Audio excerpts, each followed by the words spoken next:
in the studios. Weather right in the studios is about 16 degrees Celsius.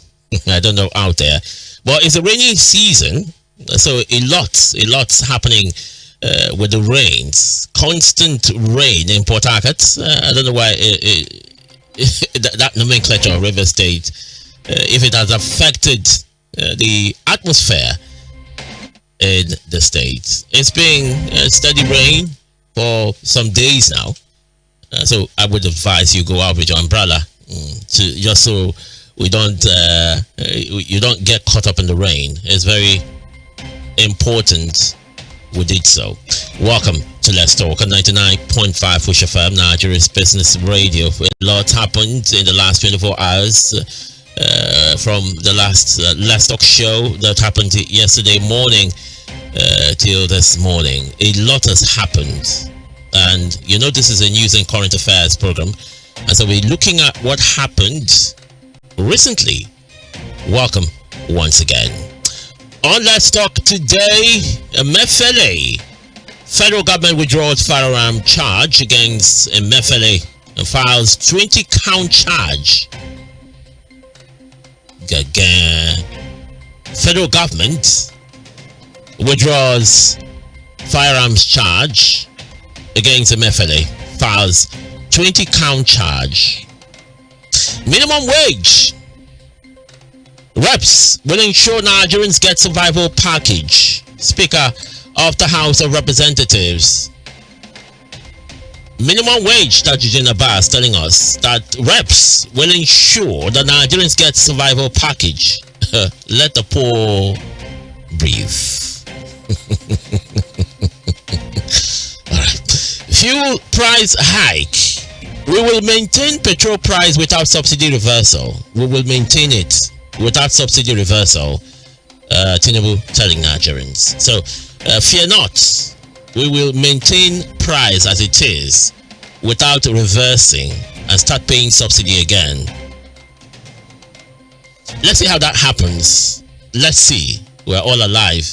That's why we have people conducting, directing affairs at the center. My name is Cosby Jones, the radio chief. Welcome once again. If you just tuned in, and if you're out of town, for those of you who might be leaving Port Harcourt this morning or River State and its environs, we are live on Facebook, so you're not missing anything. You can follow us on Facebook live. Facebook.com/Wish 99.5 FM, so you can enjoy the conversation wherever you are. Even if you're leaving the country or the continent, you will still see us and enjoy this conversation. This morning I have with me Bishop Bob Manuel Ibioku. He's a cleric and a public affairs analyst right here in the studios. Bishop, you're welcome. Thank you, Cosby. Thank you, Nigerians. Good morning. And I have a senior lecturer with the University of Port Harcourt, a public affairs analyst, a writer, Dr. Gift Wallow is right here with us. Doc, you're welcome. Good morning, Cosby. It's a pleasure being here. Good morning, Rivers people. I also have Honorable Israel Daniel. Honorable Israel Daniel is a politician, is a public affairs analyst. Honorable, you're welcome. All right. So, welcome to this discussion this morning. Nigerians, the federal government yesterday withdrew charges, firearm charges against Godwin Emefiele, the ex-CBN governor. And when that charge was leveled against him, Nigerians wondered why we had issues that were weightier than the gun charge. Emefiele is not a terrorist. Oh, okay. Well, let's scrap that. Emefiele does not pose a threat to national security. What were the guns found, locally manufactured or pump action, and all? That's not cannot be seen as a weapon of mass destruction. But people felt that Emefiele had so many other issues that would have presented for better investigation and charge that were left aside, reasons being not the federal government alone. Now, the news is that the federal government on Thursday arranged the suspected central bank governor will arraign tomorrow the central bank governor and his associate for 6.9 billion naira procurement fraud at the Federal Capital Territory High Court in Maitama in Abuja. The case is for arraignment and mention. The Mefele will be arraigned alongside a female CBN employee, Sadatu Yaro, and our company, April 1616 Investment Limited, on 20 charges of procurement fraud, conspiracy, conferring corrupt advantages on is associate. Emefiele, who had been in detention since he'd been suspended from office in June 9 by President Bola Tinubu, was accused of conferring corrupt advantage on Yaro, a director in April 1616 Investment Limited. Are we, Doc, let me quickly run to you on this one. Are we beginning to see the real manifestation of what Emefiele should have been charged with? And I was wondering why the DSS and federal government chased frivolities in the first place before coming up with this expected charge against Emefiele. Well, thank you very much. I will start by saying that I have this problem with the way we do things in Nigeria generally. And that is that sometimes we fire a gun and then we begin to determine the reason for firing. You know, so even now, you ask the question whether government is now coming back to its senses to file the proper charges. But I will even think that even now, I don't think that they are doing the right thing, because there's a committee to investigate CBN. Doc, that mic is a bit low. Let me see it.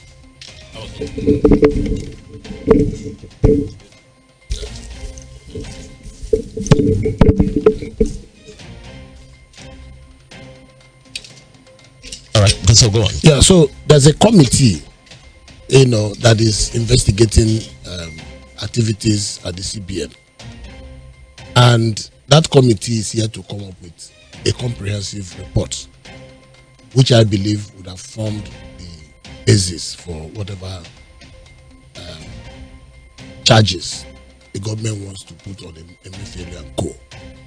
So if that committee is still working and government is already filing charges, what will happen to the findings and the recommendations of that committee when they eventually finish their work? But you see, when we talk about this matter, I see Nigerians, social media and other platforms bring up a lot of sentiments, politics, ethnicity, and all of that. It's not necessary. What is important is that whether it's Emefiele or me or any other person, people need to know that a time of reckoning comes when you are given any responsibility, especially when it has to do with management of public funds or public affairs. You have to do it to the best of your ability and your conscience, knowing that there are laws, knowing that people will be affected one way or the other, and then that you might be called and punished or called and rewarded for what you have done.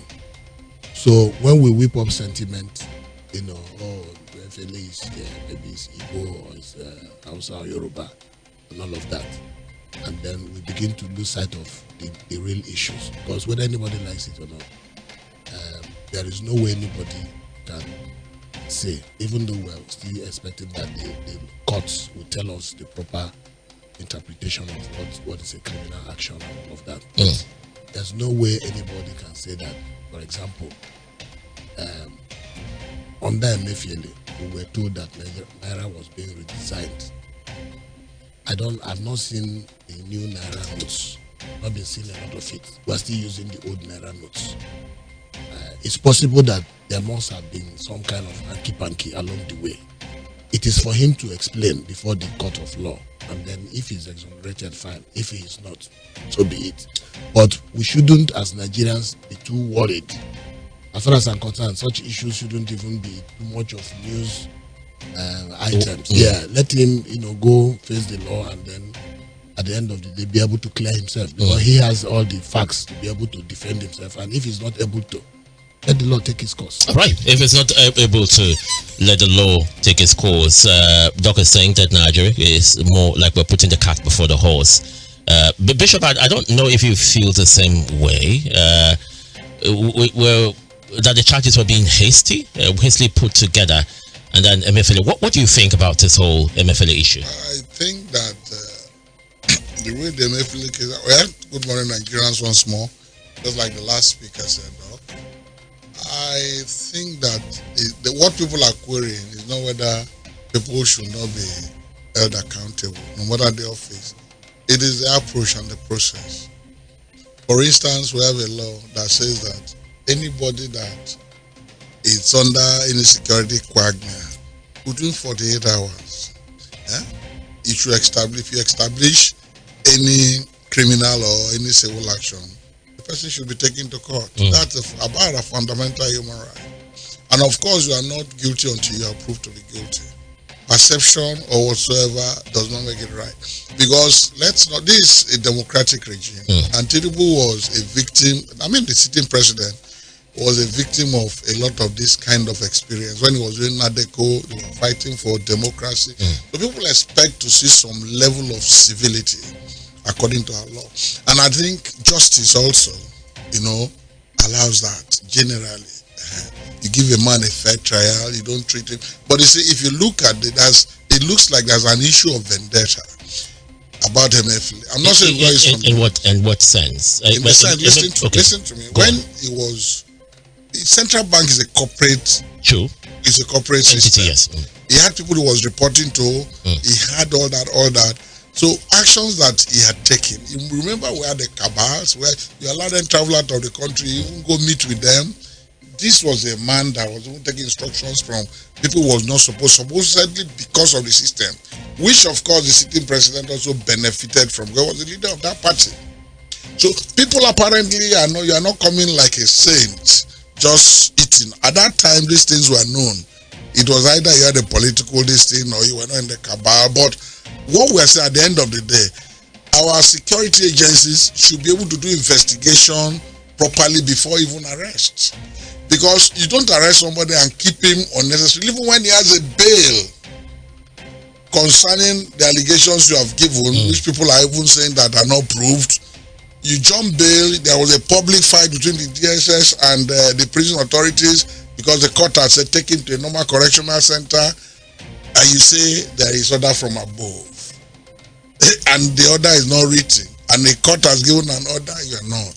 So for me, international communities are watching us. And like he said, I'm not bothered about a bishop, and I choose to be a bishop because of one, morality, and two, I've been in government. I've served in government and local government. I worked for over 30-something years. I'm a pensioner. So I've paid my dues, and today I decide to take the rest of my life into public service. So I believe that Nigeria, to be egalitarian, corruption must be fought. If you look at recently the statement of Tunde Bakare contested with the primaries with the sitting president. Yes. He was vice president to Buhari at the time, candidate, but not aspirant, not candidate. Vice presidential aspirant. Aspirant as at then, because they didn't win the elections and all that. But listen to it. That is from the West. It would have been sentimental. But he looked into the eyes of the president, made a public statement from his altar, and said that, look, please, Mr. President, kill corruption, don't kill Nigeria. Why? Then he even made statements about MFLA and even the guy in the detention, the FCC guy. The people is investigating. People is investigating today will be ministers. Already been screened. They might investigating them for whatever reason you are not prosecuting. It's also in the same DSS custody. Apparently over 48 hours. So it's becoming like a stratagem where people are saying, is it that anybody that raises his head or has a personal being critical of the government or even perceived enemy directly or indirectly could be cowed down like that, and people are beginning to talk. I think that is where I just think, if there are investigations, of course, they have their work, and Bishi feels that there is something to prosecute the man on. Look at even the court proceedings if you follow it. The court, the lawyer, the son for Emefiele was saying that even the change of charges and all that, there was no application. Okay. There was no application before the court. It's just like an afterthought. This was giving them a blackmail because people have started saying, why continue to keep this man? Now that is not enough. Maybe they cannot prove it. You are dropping the arms charges. You are coming over to a 20 charge which has not even been presented. You are saying by Thursday. So you see, it's like an afterthought. These are supposed to be professionals. This man is still suffering. He's of age. Maybe he has medical issues. He has these issues. So even if somebody has committed a crime, he will do his time if he's convicted. But let us obey our extant laws that gives the man or guarantees his human right even while he's facing that trial. I think that's what is fair, and will give the government a better image. That's my concern. All right. Bishop Ibeko stated his concerns about the present treatment of Emefiele, who is the former CBN governor. Israel Daniel, just to put it clear, Tunde Bakare was the running mate to Buhari in 2011. Back then, a lot of tongue wagged, and it is what it is. What's your assessment of the charge against Emefiele? Because it seemed as though the federal government and DSS were quick to just, let's bring this man to justice. And like Bishop said, like it was more like chasing a vendetta. Is that the same feeling you're having at this moment? Good morning. First, I would say you can't see legality for justice. In Nigeria, we have a lawless judiciary system. Why I say lawless is that no matter what they decide, the federal government still go ahead with whatever is in their mind. Before the election, we saw everything that played out. He was supposed to be an aspirant running for the presidency. And many persons felt within the political system, it was kind of, within the political system, it was a kind of maybe gang up with the presidency or whoever to see how the APC will not succeed. Okay. Now, in fact, it even led to a point where the president was accused of not supporting Tinubu, and he came out openly and said he's supporting his party, and he started attending their functions. Why? Because of the whole Naira, season of Naira, change of design, and the rest of it. Now, he created that environment that he was an enemy of an entering government. Okay. Now, everybody saw it to be a rush fight between the Tinubu camp and the Emefiele camp, because I was expecting for him to allow the central bank to be relaxed a little. You're just a coming in president. You don't rush to the central bank to make some changes. That organization is sensitive enough for you to understand what is going on and look for a capable hand if you must change. But because of the issue, everybody was predicting it will not even take up to 2 weeks. And he fell into the prediction. It was on the 9th of June or so. It wasn't up to 2 weeks. And he made that suspension and also stopped him from traveling out and made the arrest. Now, by the court order, Emefiele is supposed to be in his house attending court case. He's been granted bail completely. And the same thing the DSS does have a right to rearrest. The court order does not. Hold on now. When a court give an order for a bail, you allow the bail go. Okay. Now, after the bail, you can be rearrested for some other charges. The bail must be perfected first. Okay. Let's get things right. The bail must be perfected. Then your arrest will be going for another count charge. Not for the same reason. Because that particular reason that the court gave bail, that case will be handled. But they DSS never said they were rearresting for the same charge. That is what I'm saying. They did not even allow him to perfect the bail. The lawyer could not perfect the bail. I think we are in Nigeria and we watched everything that happened. His lawyer was even crying out, saying he's still in the process of perfecting the bail the same day. But they refused him going. Now, what I am looking at this, although it's political, completely political, whether I would like it or not. You think? It's completely political, not thinking. It's completely political. Because if it is not political, at least there are some things that have been fair in the judiciary that we can observe and handle. Now, there is no personal case, whether with state government, federal government, or individual, that you can just stay and rule up a charge without due process. It is never done. And before you're ruling out the charge, whatever charge you want to bring in is not by social media. It must go through the court system first. It must be accepted before you publish it as this is a charge against this person. We are expecting a 20-count charge without knowing the charge, but it's everywhere that the court will agree on a 20-count charge. And to be surprised to your own and to me, you find that on Thursday, the 20-count charge, nothing will be removed from it. Simply means they have agreed outside the court without the notice of the judiciary, let me put it that way, before coming on Thursday officially to do the normality. Now, Emefiele, unfortunately, happened to be the victim. And that is why we say if you're holding public office. But there's no how you level a charge against any person without a court knowing. Is that possible? It's not. I think you just said it out that by Thursday, yes, the charge will be notified. Officially. Simply means it has not been accepted by the judiciary on a court sitting. Is a norm. No, it's not a norm. It's not a norm. Really? It's an aberration. The number of charges. The court can rule off those charges you're bringing. By process, it's an aberration. As you mentioned, the 20, the court can, that same day, they can rule 10 off. They can rule 15 off. So you can't say you're charging him for 10 until the court decides how many charges are valid. Okay. Before you start doing anything. So we are seeing that his case is decided from a social media platform, and the federal government is seriously interested in the matter. Now, we know that it has to do with public service, but we know that he stepped on toes. We know that he stepped on toes during the election period and the rest. So you think this is vendetta? He stepped on toes. Seriously, it is like... So those he stepped on are fighting back? They are using the federal government because actually he stepped on the present government.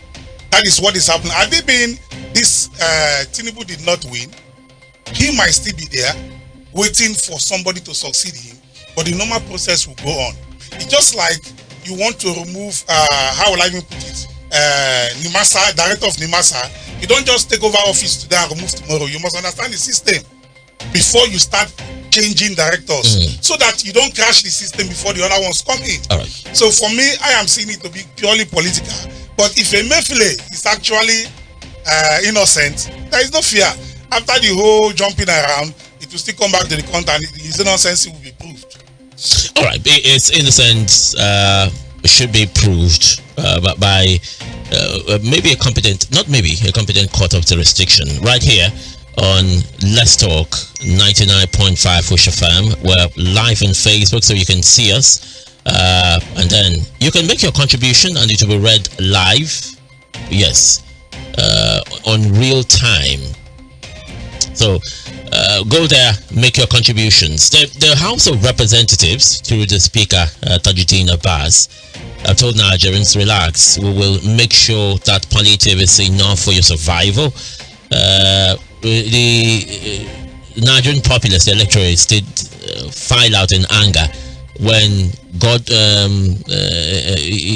Senate President, Godwin Akpabio, made something that looked more like, I wouldn't call it a mockery. It was a mistake, a costly mistake, by announcing, knowing the kind of times that we're in, announcing that money is being sent to the senators and all of this. So the public outcry did attract a lot of condemnation, not just to the House of the Senate, but to the National Assembly, saying that Nigerians are going through a lot and you're enjoying yourself. That statement really rigged the minds of Nigerians against the National Assembly. Now, Tajuddin Abbas, through the House of Representatives, through Tajuddin Abbas, is telling them, we will take care of Nigerians. We will make sure that something is made available for your survival, Doc.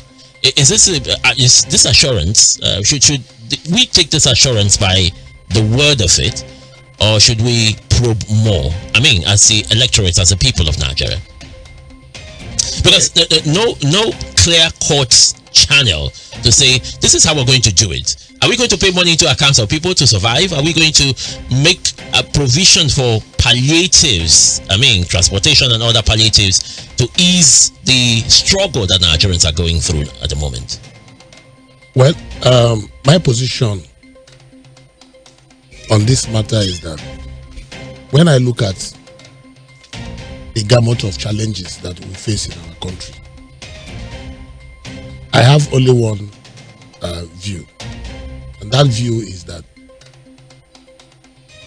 if you have a problem, you assess the level of that problem, and then you think a way out of it. What we do in Nigeria is that we always look for a way without thinking. Now, there is no way, even if Nigerians are paid 1 million each, which is not possible because government has given us an idea how much they want to give to those that they will give to, those who are qualified. But assuming that every singular Nigerian is given 1 million and government has the money to do that, first is that it's not sustainable. The other one is that it won't solve our problem. Okay. It won't solve our problem. Because what people don't understand about money and the economy as a whole is that if, for example, you have money and there is no food in the market, what are you going to do with the money? Nothing. If there is no water, you are not going to swallow money and it becomes water.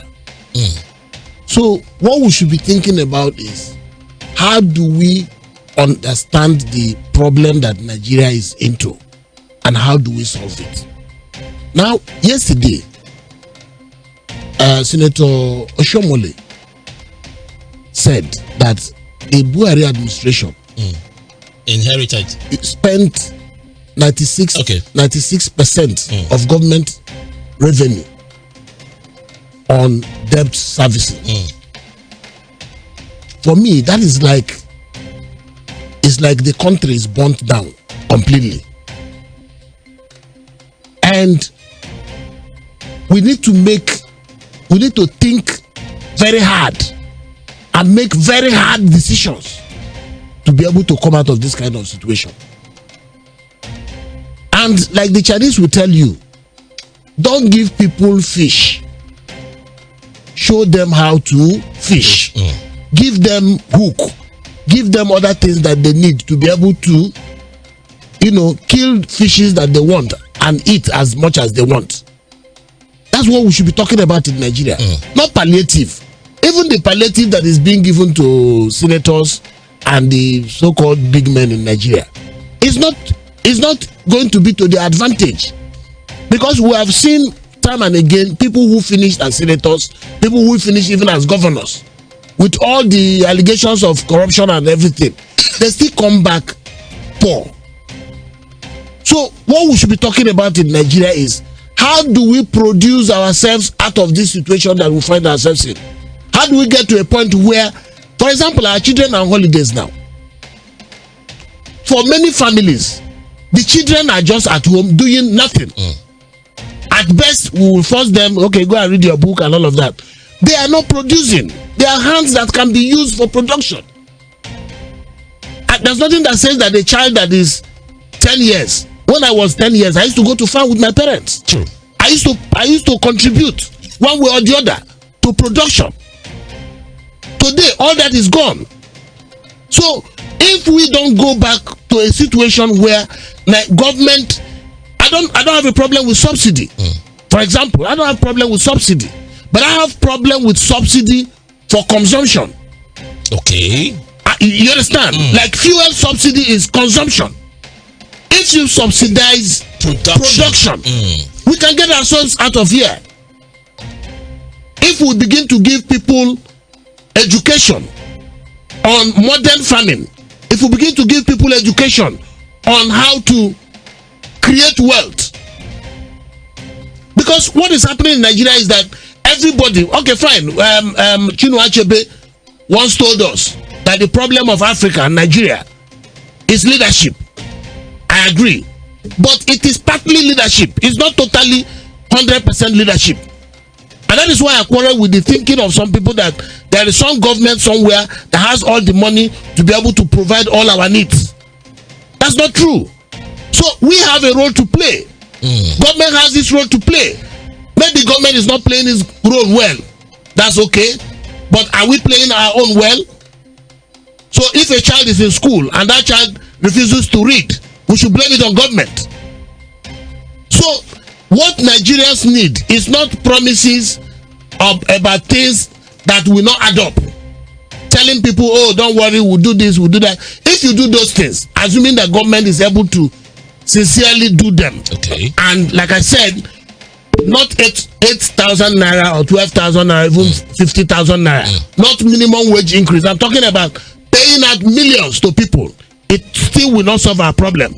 So let's think about the things that will solve our problem and stop beating about the bush. And you advocate for production? A productive society. A productive on all fronts. We should be producing. We should be producing. For example, when it comes to agriculture, we should produce to feed ourselves first, and then feed other people.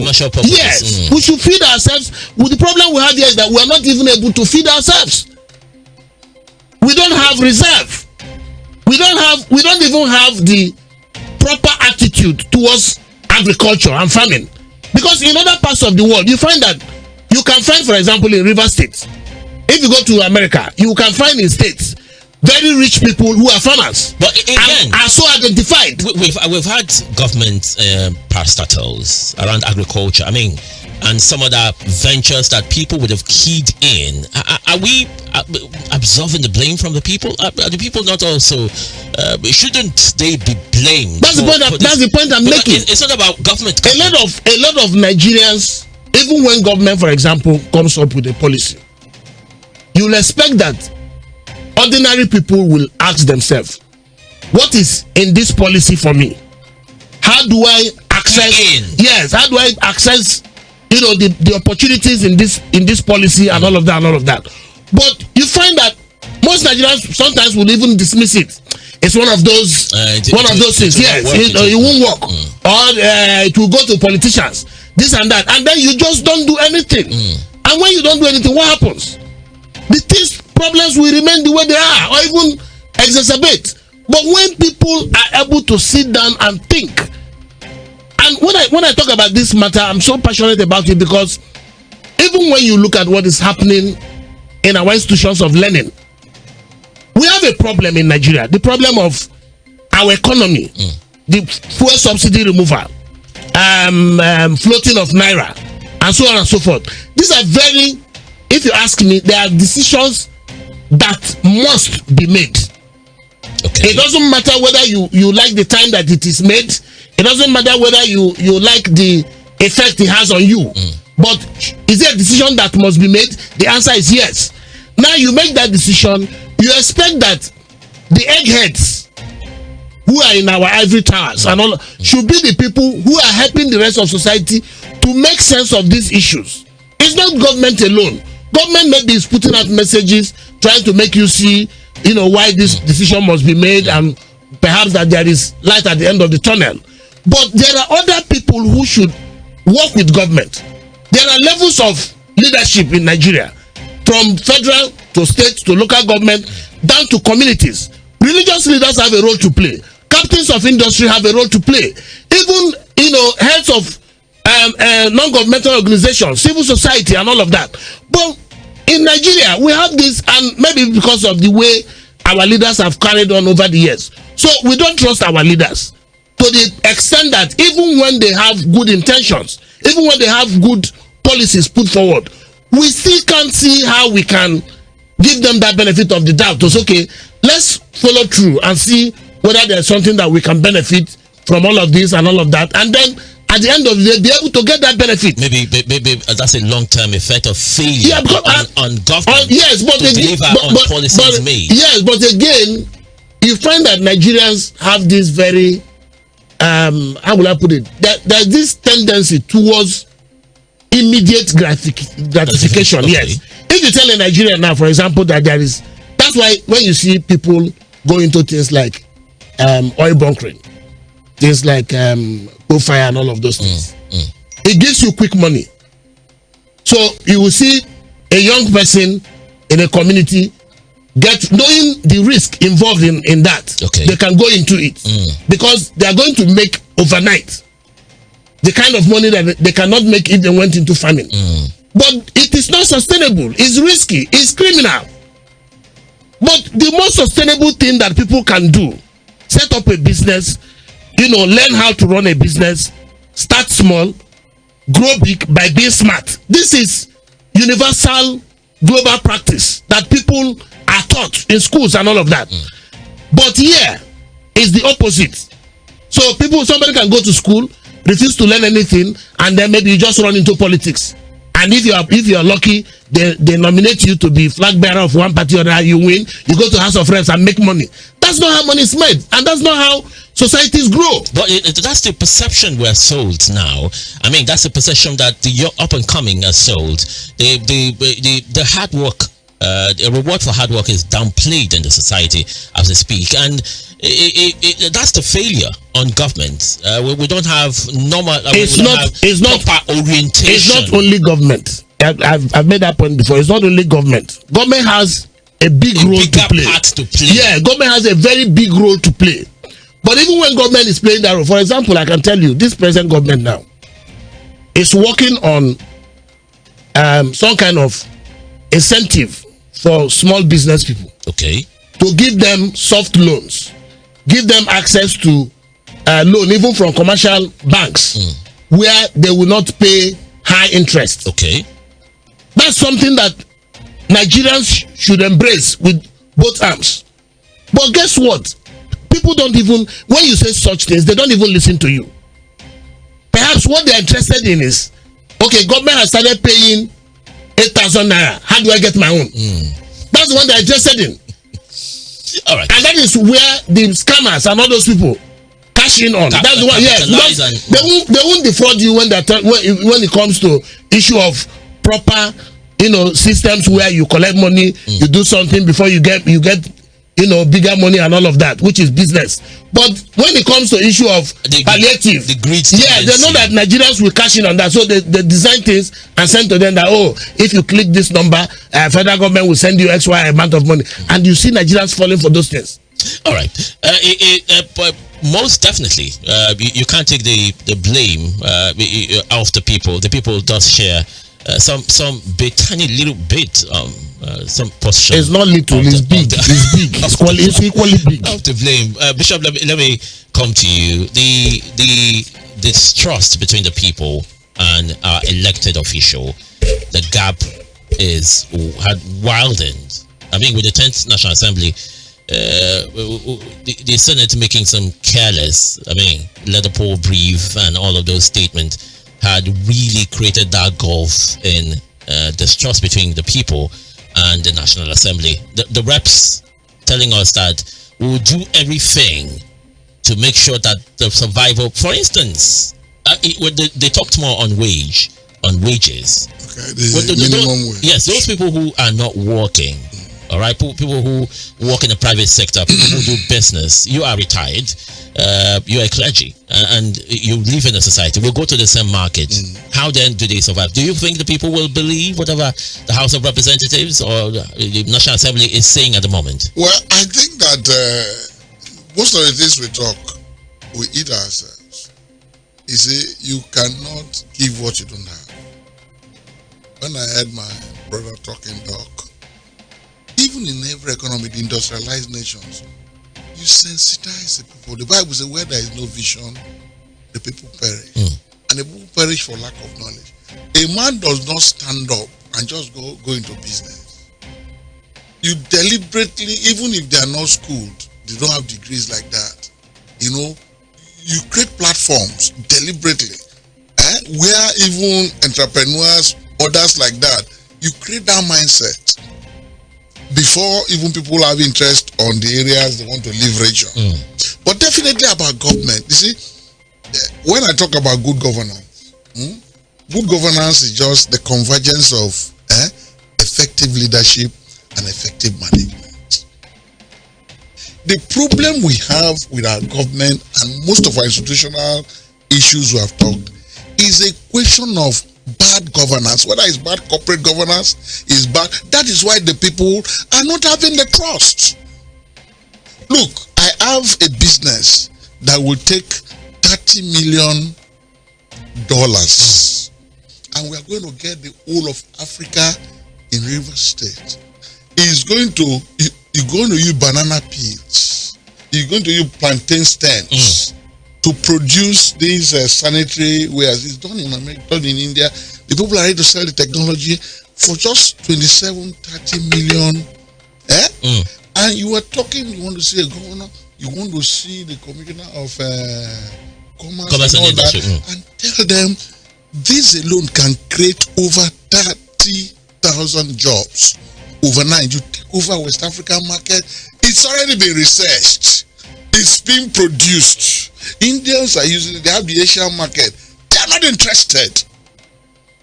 They are interested in giving bogus contracts that kick back and kick front. And you are talking as a person. Look, just an appointment to start. Let us start conversation. You cannot get the people in government who are your friends to sit with you, to even listen for 1 minute, give them the sites, go and do your research like that. How do you think the people will be interested? You look at government as unserious. That is why if you look what is happening, almost every family, even above 60 years and above the father, they want to leave the country. They want to leave the country and go to a place where as you are going. Because there is production, like you said, you can go to somewhere and start a job. You can start a job from home without going to an office. That is the 21st century. Boundaries of offices have been broken. And many of our people are ICT literate. As we even talk, take a percentage nationwide. We're not developing our people. And human capital development has been thrown to the dustbin by government. And that's why you prepare the people and their minds. I have been a council secretary. I worked as a special assistant in government. I have worked as a civil servant. I have been in private sector. And every private sector, look at NAFCO, look at all these things, they were run down. But look at Indorama today. It's being run by the Indians. It's working. And it's working and optimally. It was not working before when it was manufactured.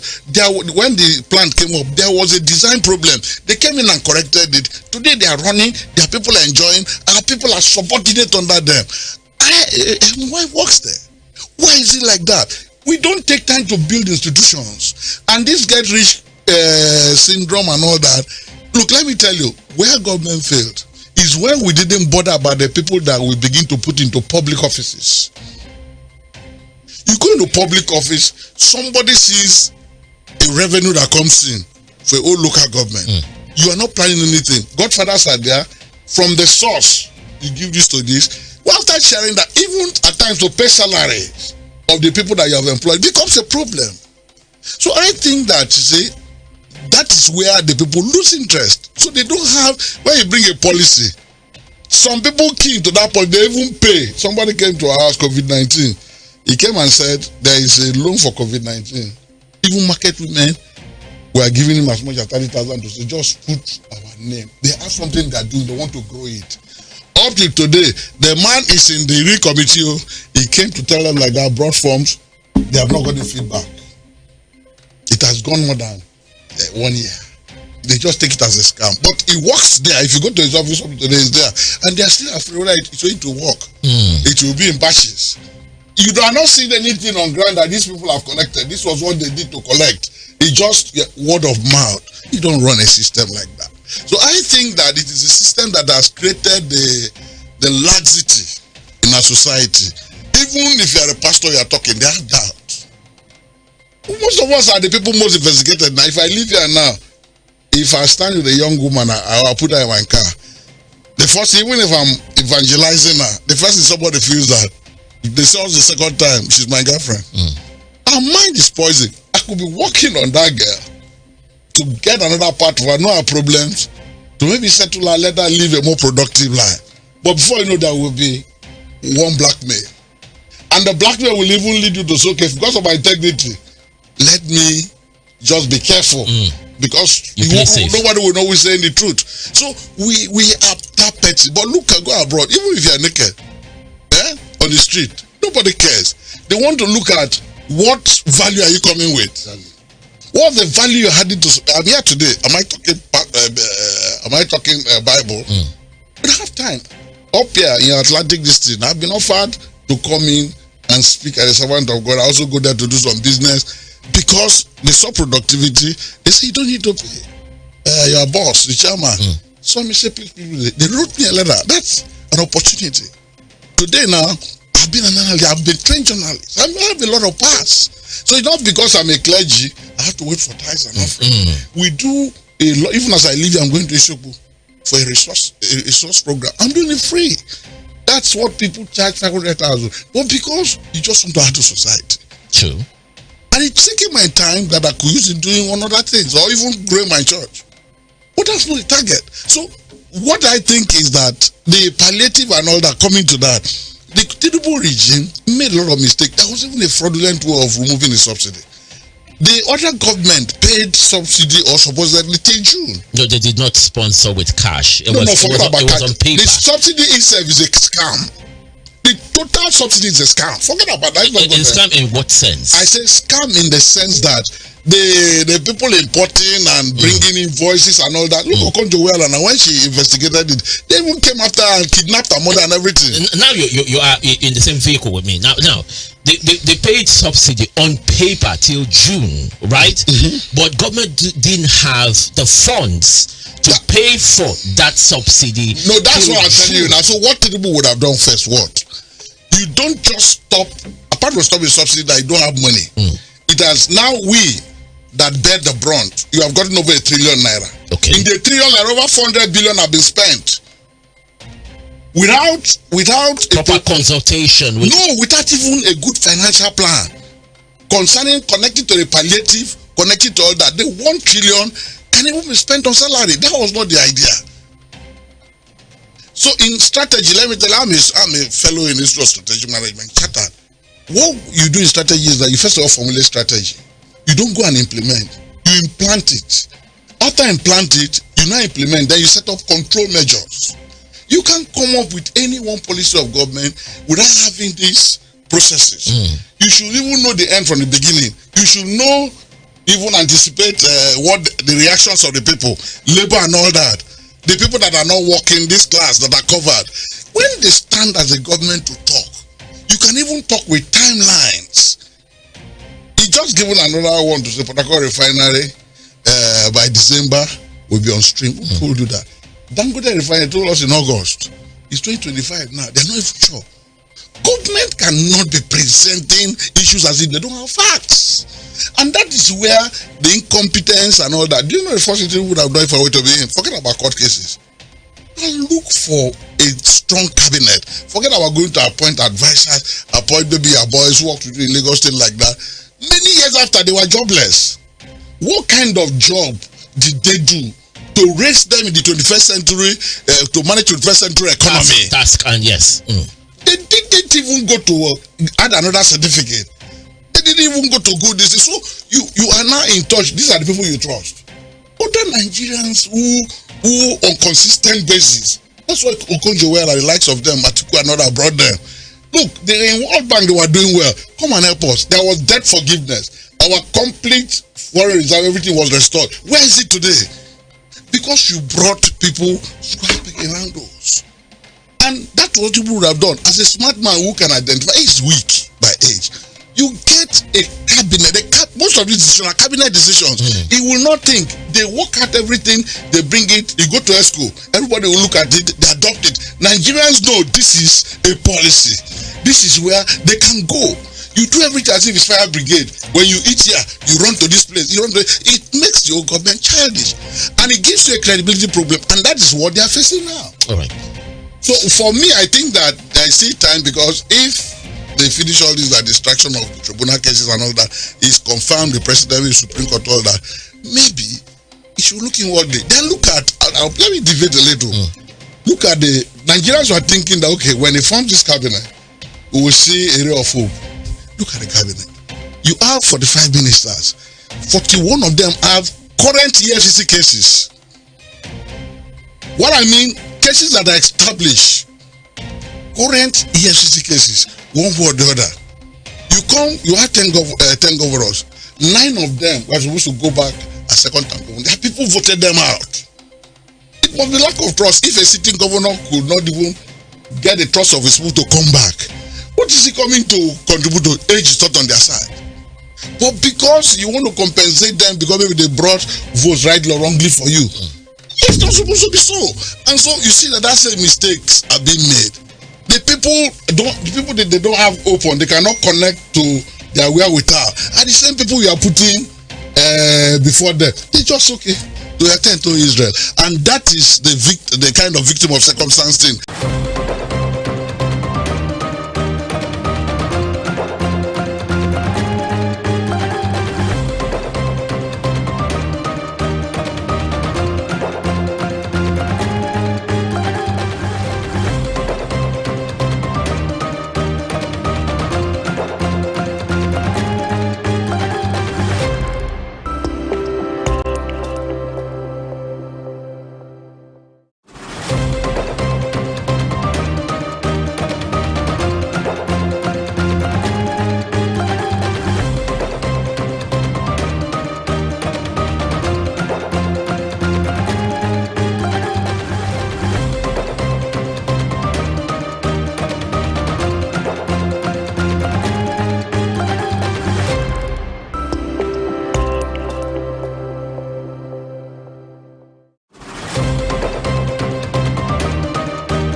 This is the Global News on Atlantic Television Network. First, the headlines. Police declares war against the drug abuse.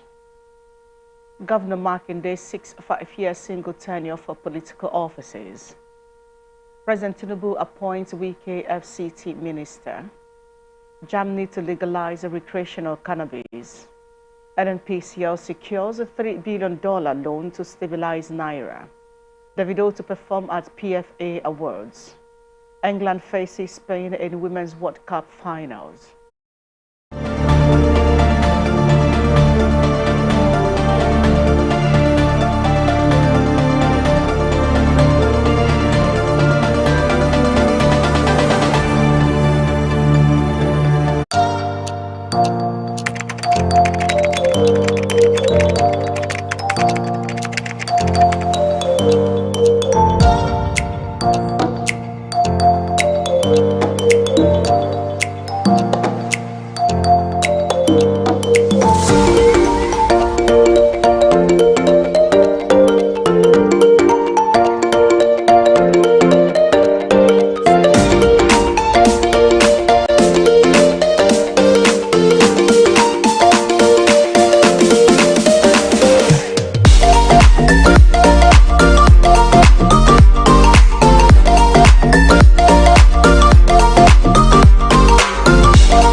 Thank you for joining us. Here is our bulletin in full.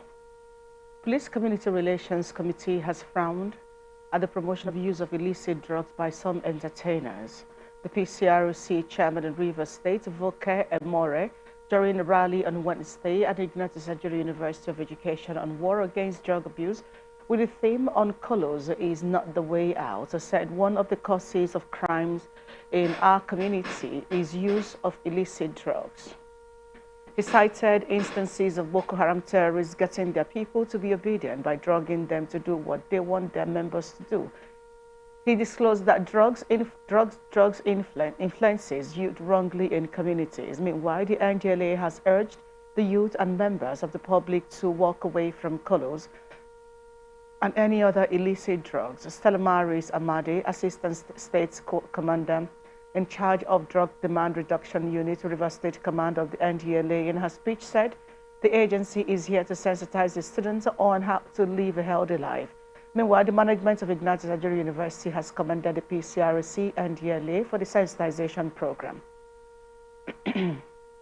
Dr. Martins Adekambi, chairman of Students' Ethics and Disciplinary Committee, told journalists that of the main point of misconduct in university is issue of drug abuse. He disclosed that 2 students of the institution have been expelled for drug peddling in the last 2 years. The River State Police Command has launched Operation Zero Crime in River State. This is part of its efforts to combat crimes and make River State a haven for residents and investors. The one-week program initiated by the State Commissioner of Police, Owoye Polycarp Emeka, is aimed at ensuring a safe environment across the 23 local government areas of the state, as well as passing the message that police is your friend. While speaking on ATN Society Watch, a public affairs analyst, Goodluck Edafe, said the term zero crime may not be fully achieved or considering the facilities within the reach of the police. At least we are making effort. When you talk about zero crime in Rivers State, that is a bold statement. Zero. When you say zero, that is to say there will be no aspect of Rivers State where you have one. Because when you talk of zero, it means less than one. You can't even have one. That is the statement the commissioner is making. Well, considering the nature of our society, the level of equipment that they have, I pity the police sometimes. Just, that was, today's Wednesday. On Monday night, the thieves came around our area there, and they robbed some people within the neighborhood. He further added that steps should be taken to hold public office holders responsible as they contribute most to the corruption in the society. Somebody steal, and you see him as a big man, you respect him. Then another man, because he has nobody behind him, he has no helper. Then you say you must die today. You must die today. And that is the way our judiciary has been reduced to. When it involves the big politicians, they play down on the rules. They give them soft landing. But the same court can sentence somebody, the same citizen of the same country, to 15 years, 20 years imprisonment.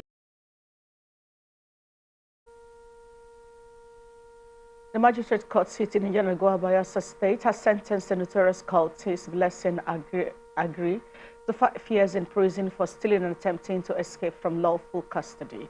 The accused Blessing Agri, known along the street as Small Witch, is an indigene of Ozobo in a Keremo local government area of the state. Blessing was on the wanted list of the anti-kidnapping squad of Bayelsa State Police Command for repeated cases of armed robbery. The accused, who reportedly have been involved in terrorizing some suburbs of Yenagoa, the state capital, was arrested on the 5th of May 2023.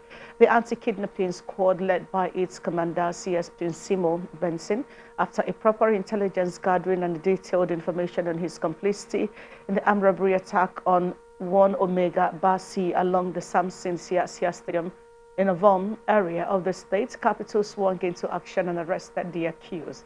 The accused was arraigned on the night of August 2023 on the two-count charges of stealing and attempting to escape from lawful custody.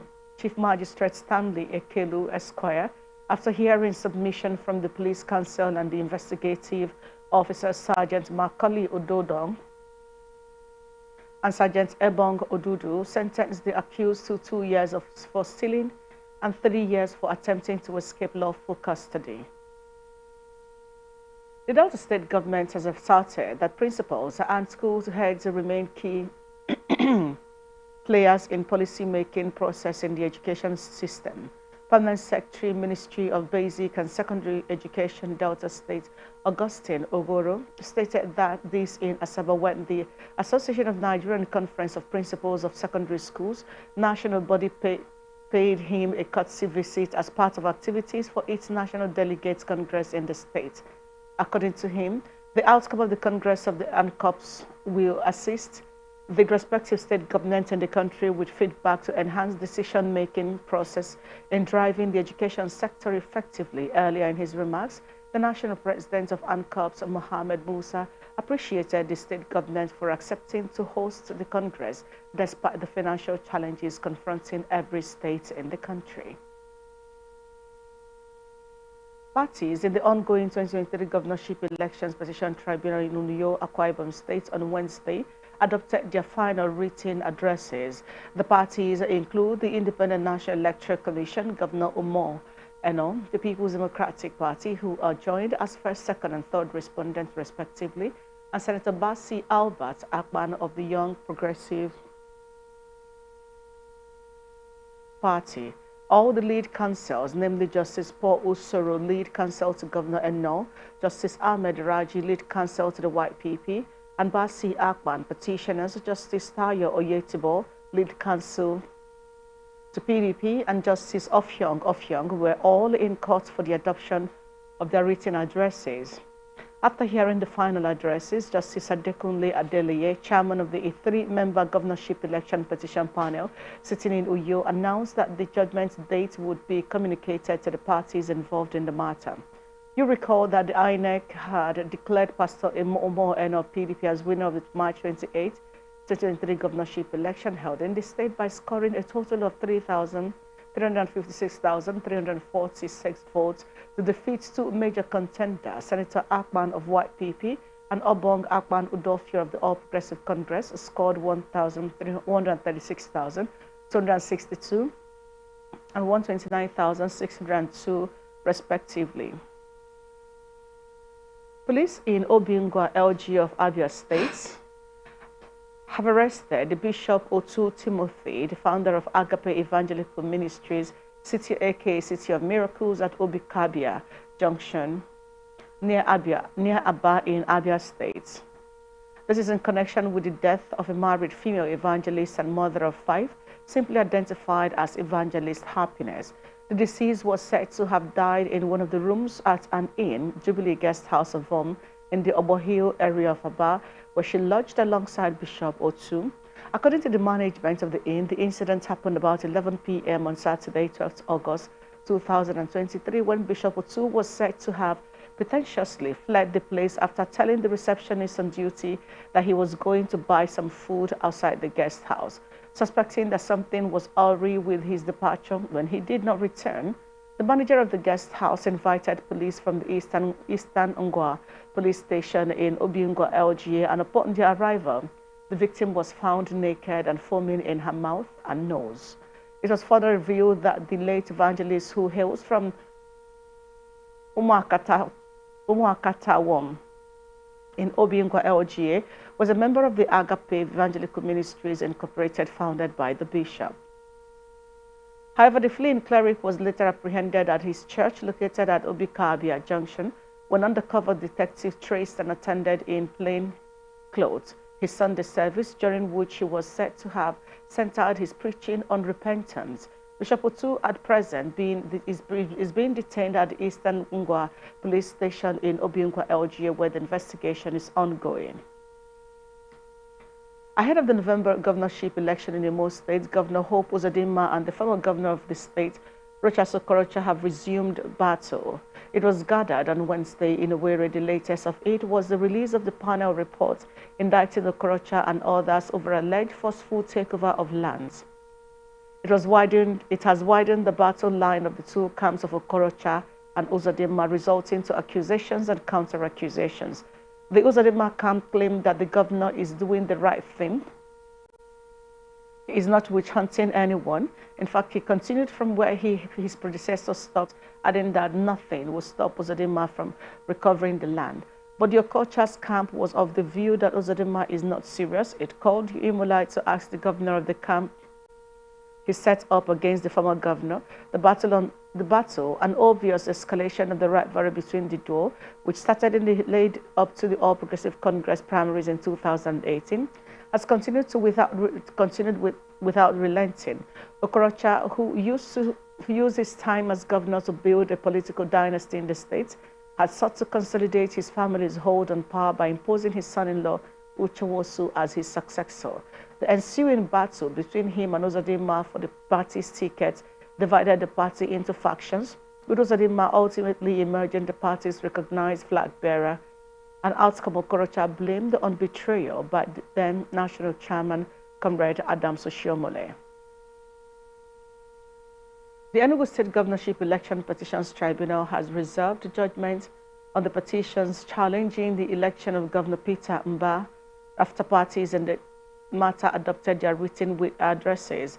During the resumed proceeding of the tribunal, Justice Akano, who led the panel, reserved judgment on a date he said would be duly communicated to the parties. The candidate of the Labour Party, Chijioke Edoga, is challenging the declaration of Peter Mba of the People's Democratic Party as a validly elected governor by the Independent National Electoral Commission in the March 18 governorship elections in the state. While the petitioners, Edoga and Labour Party, were present in court, the second respondent Mba was represented by his counsels on Wednesday. INEC is the first respondent in the petition, and Dr. Mba and PDP are listed as the second and third respondents respectively. While adopting his address, Peter Mba's counsel, Chief Wale Olenikwekun, asked the court to dismiss the petitions of the Labour Party for lacking in merit and a mere academic exercise. But similarly, counsel to the People's Democratic Party, Anthony Ani, contended that the argument of the petitioners is vague and lacking in evidence. Adopting his final address, Chief Adegboyega Awomolo, lead counsel to Labour Party and its governorship candidates, asked the tribunal to hold the position of his client and grant the relief sought by his clients. Amid worsening economy and standard of living in the country, the Enugu State Governor, Dr. Peter Mba, has raised the hope of retired primary school teachers and other local government retirees in the state by inaugurating a committee on the verification and payment of outstanding pensions and gratuities to local government staff and primary school teachers. The governor, while inaugurating the 9-member committee at the Government House in Enugu on Wednesday, said the decision was in continuation of his commitment to ensuring that retirees who had served and helped in building the state were rewarded with their entitlement.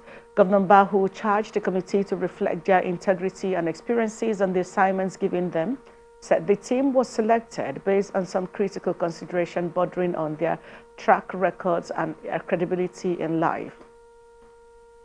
He further disclosed that the committee at the state level, which would serve as a guide, had done extensive work and was expected to submit its report and recommendations on Friday.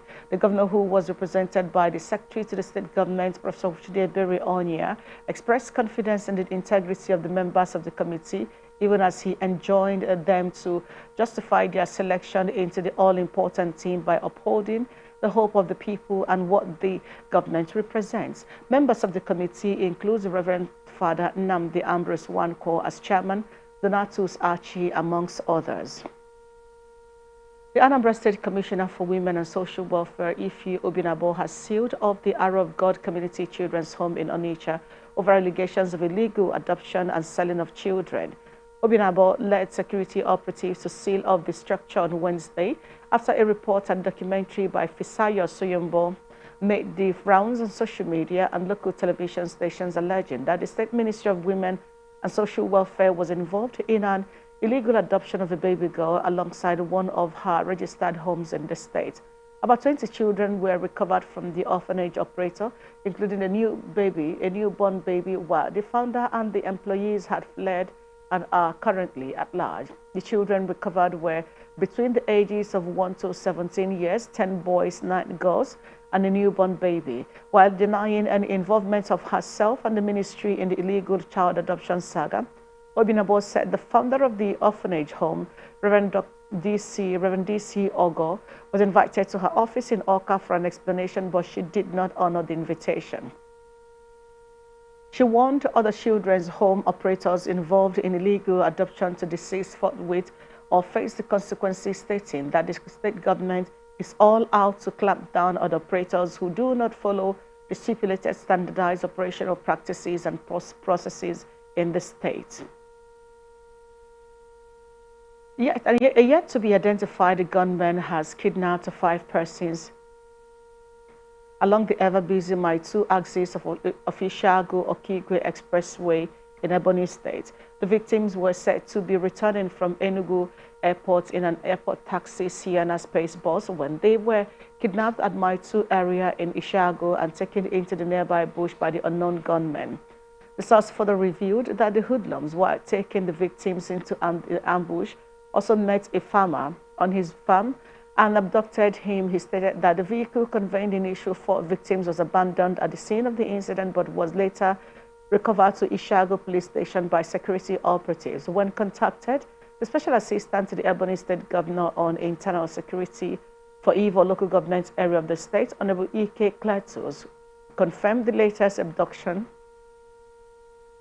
and expressed regrets that the local government has become a safe haven for kidnappers, attributing the development to non-functionality of the local vigilante group in the LGA.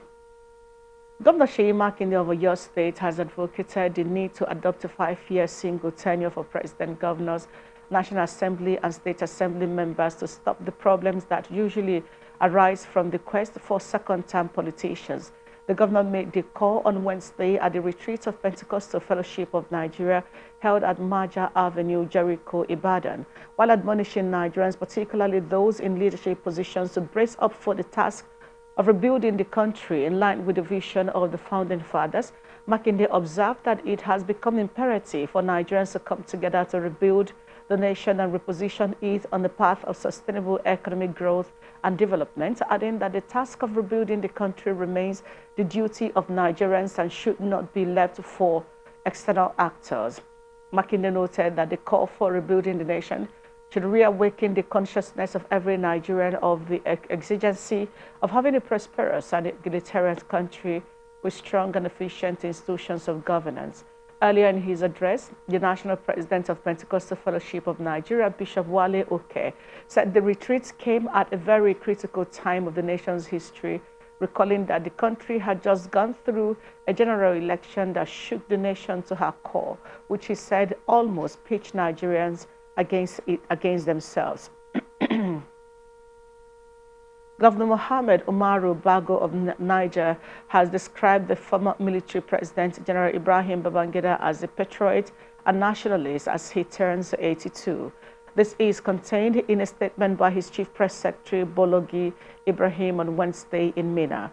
Bago described Babangida as a true patriot and nationalist who has made a tremendous impact in shaping the nation's history and sacrifices to ensure the survival and unity of Nigeria. He said that the good doggedness and resolve of the octogenarian in nation building were crucial to the stability, national and international unity, as well as development of the country. According to him, the policies and programs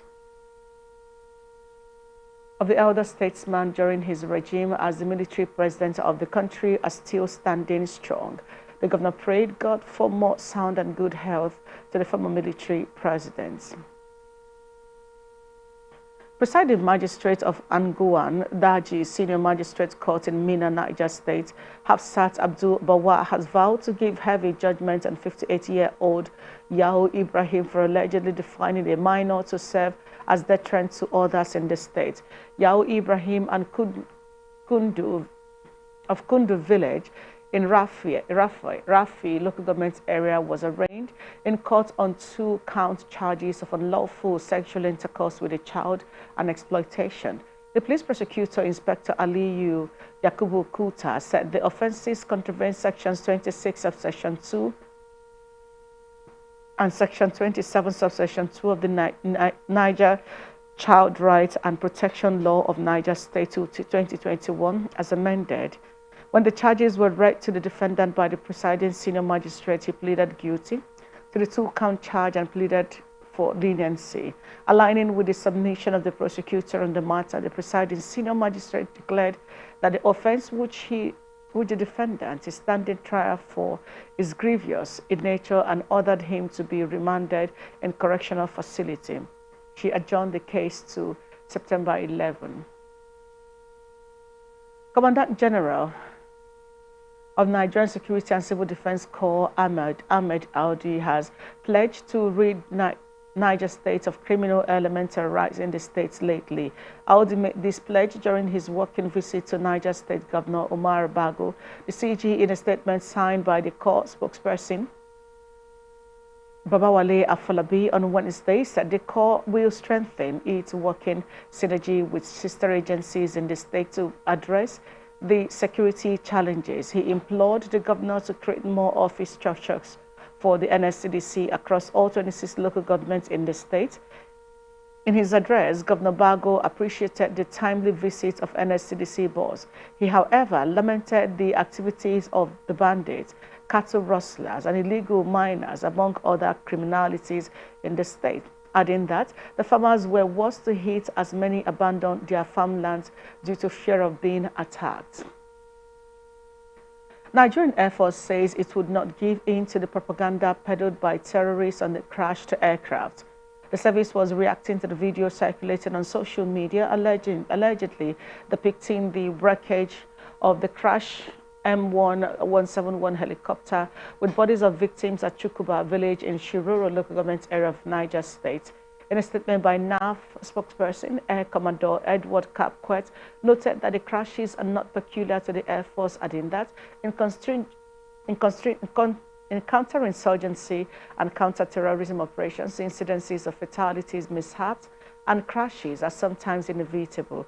Capquet added that with heightened levels of air operations occasioned by an enhanced fleet, the likelihood of air mishaps and accidents at times become unavoidable due to various reasons. He, however, urged those circulating the video to stop adding and abating the propaganda tendencies of terrorists, adding that it could dampen the morale of the troops. He called on Nigerians to support the armed forces and other security agencies, vowing that the security agencies in the country would jointly confront the enemies. Kebbi State Area Command of Nigeria Customs Service has seized 4,200 liters of petrol, 46 bags of foreign rice, 88 bales of second-hand clothes, and other smuggled items. The command also handed over 81 tablets of cannabis sativa, 138 packs of tramadol to National Drug Law Enforcement Agency in the state. While addressing newsmen at the command's headquarters, the State Comptroller of Customs, Ben Oramalugo, said the items were seized during routine operations at various borders along the state.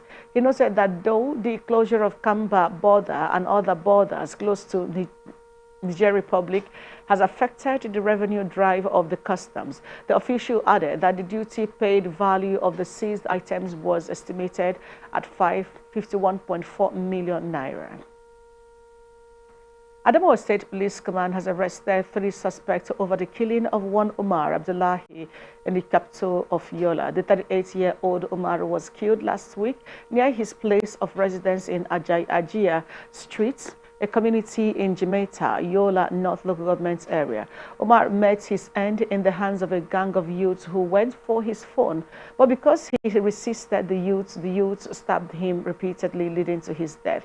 The State Police Commander, in a brief statement passed to newsmen Wednesday afternoon, said 3 persons had been arrested in connection with the incidents. The statements was signed by police image maker Suleiman Ngoroje, who gave the names of the suspect as Ismail Issa, 21-year-old, Umar Usman Shola, 17-year-old, and Suleiman Mohammed, 16-year-old. The police added that the three who are of different addresses were arrested following the attack and kidnapping of the said Omar Abdullahi. Police operatives of Katsina State has foiled a bandit attack in Korogo village via Dadara, Jibia local government area of the state. In a statement by the police public relations officer, ASP Abubakar Aliyu, the commander said the Nigerian police forces ex-handle revealed that the operatives recovered 60 Russell sheep, 1 AK-47 rifle with 110 rounds of 7.62 mm live ammunition. It stated that the divisional police officer JBA immediately gathered the team of police operatives and they were able to disengage the bandits after a fierce gun duel. The statement explained that upon the receipt of the message, the DPO JBA mobilized a team of police operatives to the scene and engaged the bandits in a first gun duel, saying that as a result, the bandits were forced to abandon their heinous mission and scamper into the nearby bush.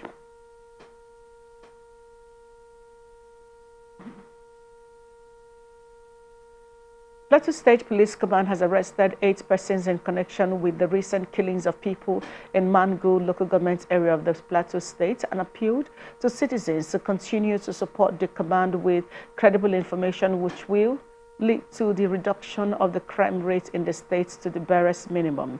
The Commissioner of Police, CP Julius Alawari, who paraded some of the suspects at the police headquarters in Jos on Wednesday, expressed his commitment to work in collaboration with other security agencies to deal decisively with criminal elements as he advised them to relocate from the state, while commending his men who are doing great at their duty posts.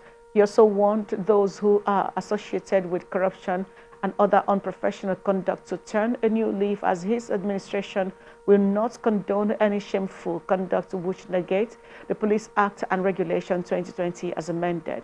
Upon assumption of duty, the CP said he has studied the security architecture of the state and outlined the prevalent crimes that are committed on the plateau, including kidnapping, banditry, armed robbery, and armed running, theft of farmers, herders, crisis, cattle rustling, attacks on villages, etc., which are more prevalent in Bakin Ladi, Riom, and Mangu LGAs, respectively. Jigawa State government has stated that it has received 7 billion naira out of the 21 billion naira approved federal government infrastructure special grants package. This is even as the state is set to have approved a supplementary budget of 44.7 billion naira for the completion of various projects across the state it's inherited from the government of Muhammad Badaru Abubakar. While speaking after the third State Executive Council meeting Wednesday, the State's Commissioner of Budget and Economic Planning, Babangida Umar Gansa, said the new government of APC in Jigawa is willing to uplift the living standard of the citizens. On his part, the Commissioner of Information, Youth, Sport and Culture also said the Council considered and approved over 192 million naira for the extension of drainages in Kafin Hausa local government. Jigawa State was said to have budgeted 185 billion naira for the fiscal year 2023. Kano State government has mandated the suspension of school fees increase for all private schools operating in the state. The schools are also expected to renew their operating licenses in line with Governor Abba Yusuf's policy on quality education in the state. This is coming after Special Advisor to the Kano State government on private schools, Baba Umar, had a meeting with private school stakeholders. Umar noted that the suspension of the increment of school fees for private schools is to ensure that there are no exploitations. Kano schools are currently on holidays as school owners are looking forward towards resumption for the first time in the new season. In a new section after the price hike on commodities due to subsidy removal. However, some schools owners and parents have mixed feelings on the government's decision. Kano Command of National Drug Law Enforcement Agency says it arrested 10 suspected drug dealers operating in different parts of the state in July alone. Sadiq Maigatari, the state NDLA Public Relations Officer, said this in a statement on Wednesday in Kano Maitagari. Said the suspects include Abubakar Yunusa, 33, James Temitokwe, 42, Sani Muhammad, 23, Aminu Sani, 23, and Emeka Williams, 31. He said the other suspects include Inusa Al-Hassan, 31, Mohammed Abubakar, 35, Hussaini Hamza, 45, Sani Dahiru, 30, and Muhammad Ibrahim, 30.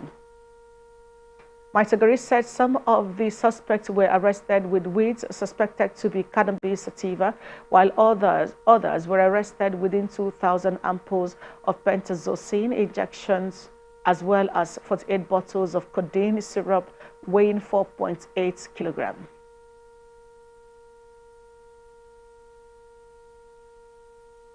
Zamfara State Commander of the Nigerian Security and Civil Defense Corps has officially launched the Safe School Response Squad in the state under the Safe School Initiative Program of the Commandant General Dr. Abubakar Ahmed Al-Didi to revamp infrastructure, rejig, rejuvenate, and reposition the Corps in line with international best practices. The state NSCDC Commandant Sani Mustafa averred that the maiden launch of the squad was a sequel to the directives and marching order issued by Aldi in the last quarterly meeting held at the national headquarters Abuja recently.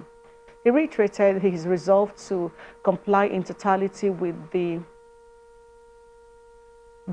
order given by the Commandant General of the Corps. To this end, Mustafa has branded an official vehicle for the Safe School Response Squad and provided all needed support. He also said the state government had been engaged in fruitful discussions on the modalities to provide a center for the Corps as an operational base in Zamfara State. Special panel of the Court of Appeal sitting in Abuja has affirmed the decision of the Ogun State Governorship Election Petition Tribunal, which had earlier struck out all allegations of vote buying and voter inducement made by the Ogun State chapter of the People's Democratic Party and its governor candidate Ladi Adebutu made against Governor Dakpo Abiodun and the APC.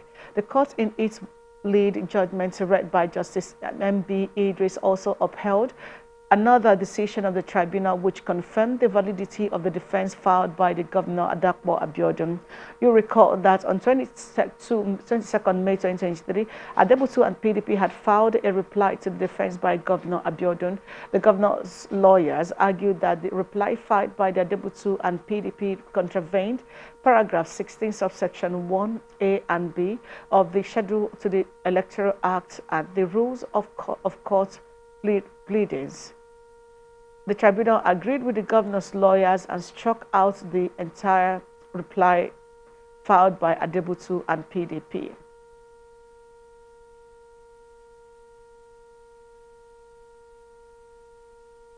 You're watching the Global News on Atlantic Television Network. We'll be back after the break.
staying with us. The rest of our stories.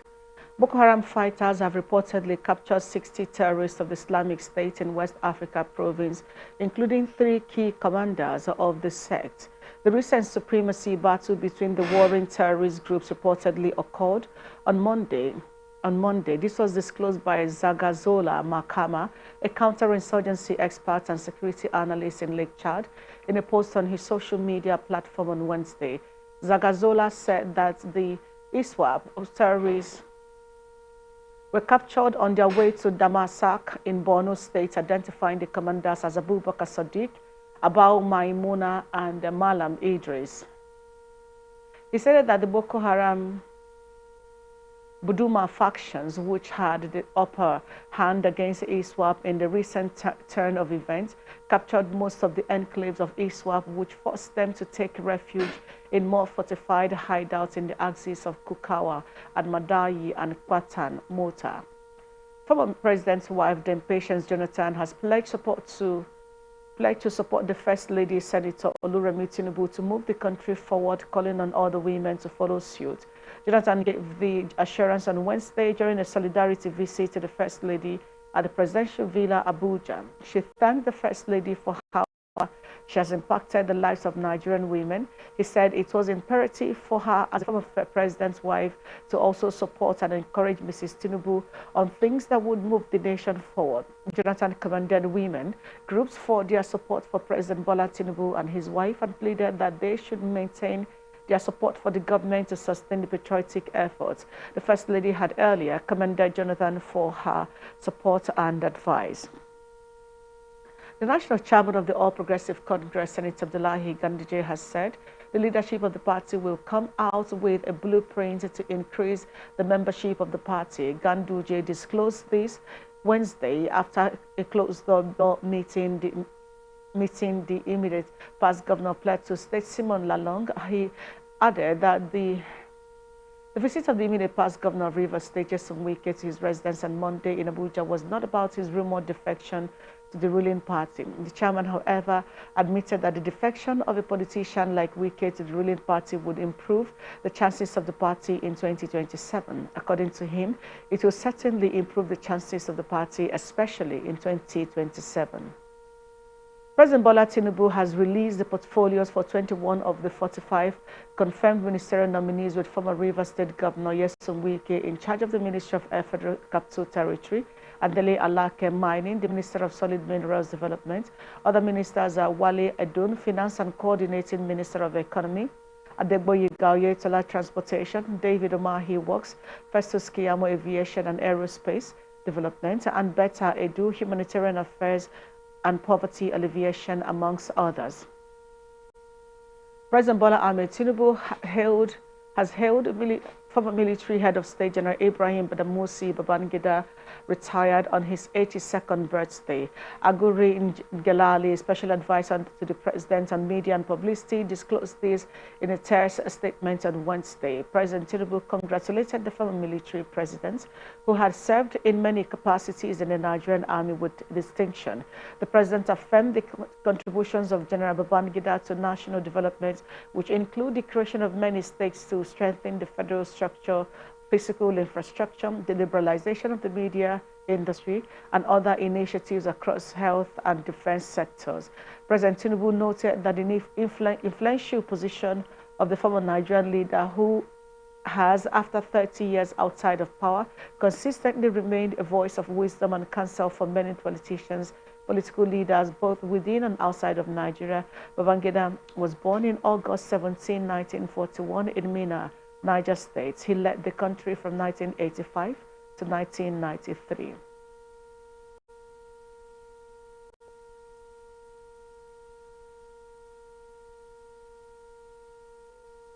Northern Elders Forum has called on President Bola Tinubu to lift economic sanctions imposed on neighboring Niger Republic. Democratically elected President Mohamed Bazoum who was deposed on July 26, leading to the imposition of sanctions, including electricity cuts and closure of borders by the Economic Community of West African States, chaired by Tinubu. The convener of NEF, Ango Abdullahi, expressed consigned on the use of force to restore constitutional order in Niger Republic, suggesting that it was unlikely to yield positive results.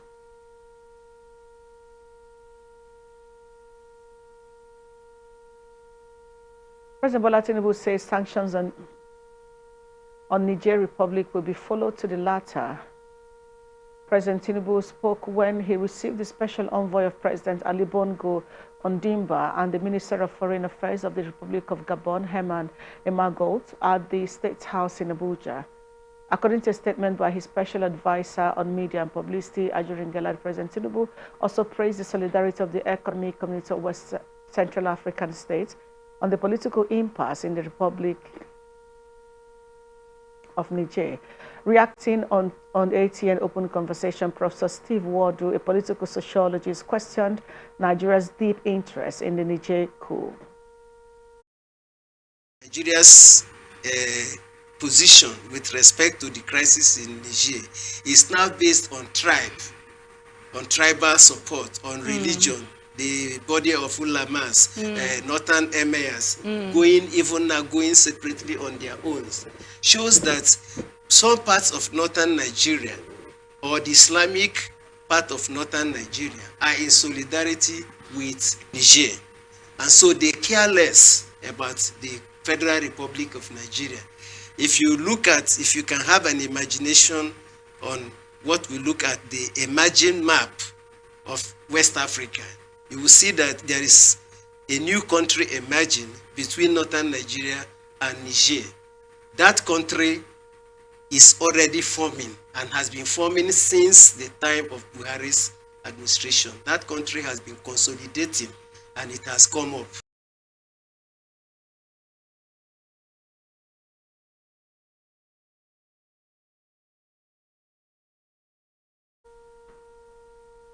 Also reacting to this, Chief Luckyman Egile, a socio-political analyst, expressed concern over President Tinubu's deep involvement in the Niger coup as well.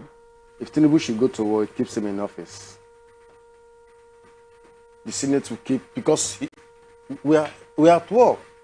Yeah. Already Nigeria has declared war on Niger. Let's not, because we have cut off electricity from Niger. We had bilateral agreements with them. So we have breached that agreement, which means we are already at war with Niger. But now they forget, the presidency forgets something. That the reason why Niger did not build a dam of its own was because they need to supply water to northern Nigeria for the agricultural purposes. So when they build their own dams and cut off that water supply, the North suffers. That is why the North is saying, do not go to war. Chairman of the House of Representatives Ad Hoc Committee investigating employment racketeering in the country, Honorable Yusuf Adamu Gadgi, has stated that there are serious allegations of extortion against officials of the Integrated Personnel, Payroll and Information System for their refusal to capture workers duly employed in the government payroll. Gadgi spoke just after the Director General of the Directorate for Technical Cooperation in Africa, Ambassador Rabiu Dagari, said that government agencies now resort to the waiver for recruitment as a way of cutting corners and avoiding doing the right thing. Drawing the attention of the IPPI's desk officer at the committee hearing to the failure of the agency to capture some staff of the Directorate of Technical Cooperation in Africa on the payroll, Gadgi said, IPPIS, we have allegations against you that you are collecting 10% from agencies for recruitment. Dagari, however, explained that the use of waiver was denying the government the opportunity of employing some of the best hands to man strategic positions in the service. Responding to a question on why some staff employed in 2019 were not captured, he told the committee that even though he inherited the issue, he wrote 2 separate letters to the Accountant General of the Federation to ensure that they were captured on the opposite platform. Tertiary Education Trust Fund has said the recent monetary policy of the Central Bank of Nigeria has created difficulties in the payment of foreign scholarship tuition and stipends. Executive Secretary of the TET Fund Sonny Echono, disclosed this at a one-day stakeholders engagement on emerging issues with the TED Fund intervention in Abuja on Wednesday. Echono said since the fund's allocation was barely enough to service programs under its tertiary scholarship for academic staff, the fund was considering suspending foreign scholarships while also considering an upward review of local scholarships. The executive secretary noted that the fund had recently signed several MOUs with some prestigious institutions overseas that include universities in Malaysia, India, Brazil, France, and the United States, with a view to boosting and enhancing the TSA's program in the future. And I'll bring you business news.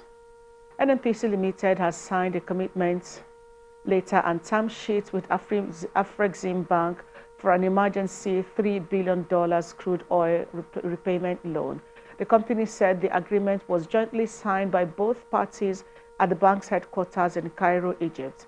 In a statement made available on Wednesday, NNPC Limited explained that the loan will provide some immediate disbursement that will enable the NNPC Limited to support the federal government in its ongoing fiscal and monetary policy reforms aimed at stabilizing the exchange rate market.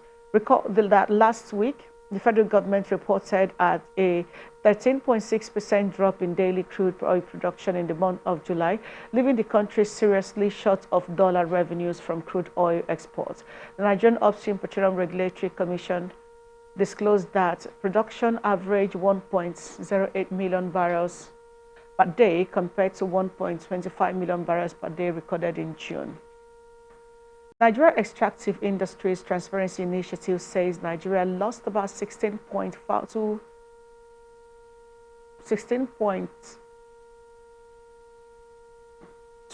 trillion naira to crude oil theft and sabotage of crude assets between 2009 and 2020. NITI said the amount lost was as a result of the loss of over 619.7 million barrels of crude oil within this period. The Executive Secretary of NITI, Obonnaya Orji, who revealed this at a multi-stakeholders roundtable on the approval of the agency's 2022 industry report, also stated that Nigeria spent 13.7 trillion naira on subsidy payments between 2005 and 2021. He also announced that, unlike previous reports that were prepared by foreign companies, the subsequent ones were prepared by 2 local companies, which has helped to increase the capacity of indigenous companies.